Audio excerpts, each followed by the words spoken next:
Já vimos que a propriedade nullable permite indicar que o valor de um atributo que é chave estrangeira pode permanecer não especificado, sem atribuir, conseguindo que, nesse caso, GNexus não dispare os correspondentes controles de integridade referencial. Por outro lado, sabemos que se um atributo não aceita nulos, então sempre deve ser indicado um valor válido. Dentro de uma base de conhecimento, a relação entre as entidades é definida mediante as chaves primárias, que podem ser chaves estrangeiras ao estar presentes em outras entidades. O fato de que uma chave estrangeira aceite nulos ou não permite ao GNexus saber o quão fortes são as referências entre essas entidades. Vejamos um exemplo. Suponhamos as transações country e attraction como as vemos. A partir deste desenho de transações, GNexus criará as tabelas country e country city que estamos observando.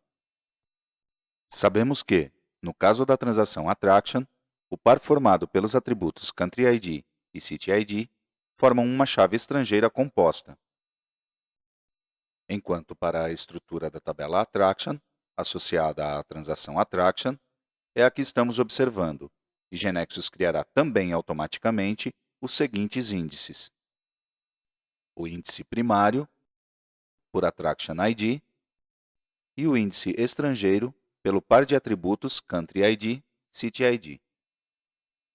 Bem, vamos ao GNexus. Se observamos a estrutura da transação attraction, podemos ver que, por padrão, ambos os atributos country ID e city ID têm indicado o valor null em sua propriedade nullable. Isto significa que os valores que se indiquem neles sempre deverão ser válidos, ou seja, que o referido par de valores deverá existir na tabela country city como chave primária. Bem, pressionemos F5. Observemos que o relatório de análise de impacto mostra que será criada a correspondente referência à tabela country city. Vamos reorganizar. Vamos inserir uma atração turística. Vamos inserir, por exemplo, a Torre Eiffel.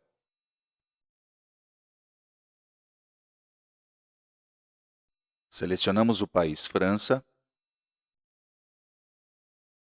mas vamos deixar City ID sem inserir. Vemos a correspondente mensagem de erro. A mesma mensagem apareceria se indicássemos em City ID um valor que não existe. Ou seja, o par formado pelos valores indicados em Country ID e City ID devem existir como chave primária na tabela Country City. Bem, voltemos ao GNexus. O que acontecerá se, por exemplo, indicamos na estrutura da transação attraction que o atributo City ID aceita nulos?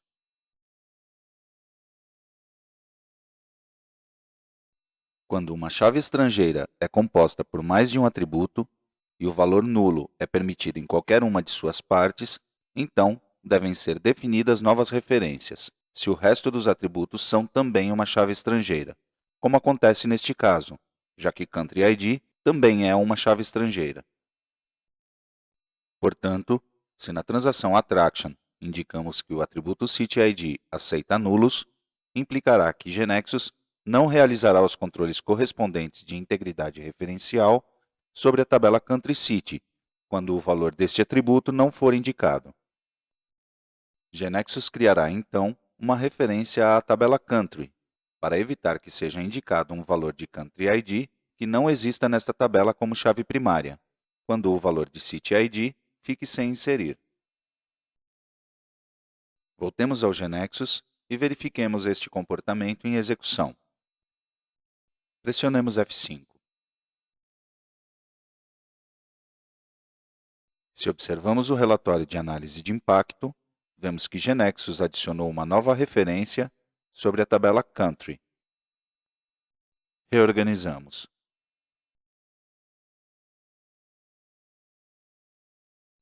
E vamos tentar inserir novamente a Torre Eiffel, mas indicando apenas um valor válido em Country ID e deixando City ID sem inserir.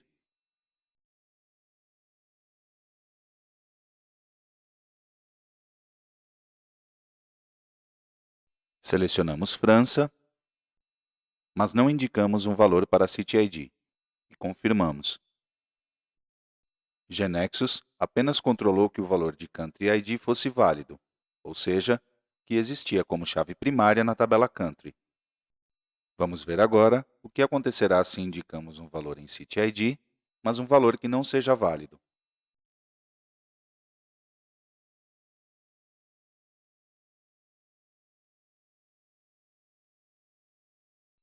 Ao indicar um valor em CityID que não é válido, GeneXus mostra a correspondente mensagem de erro.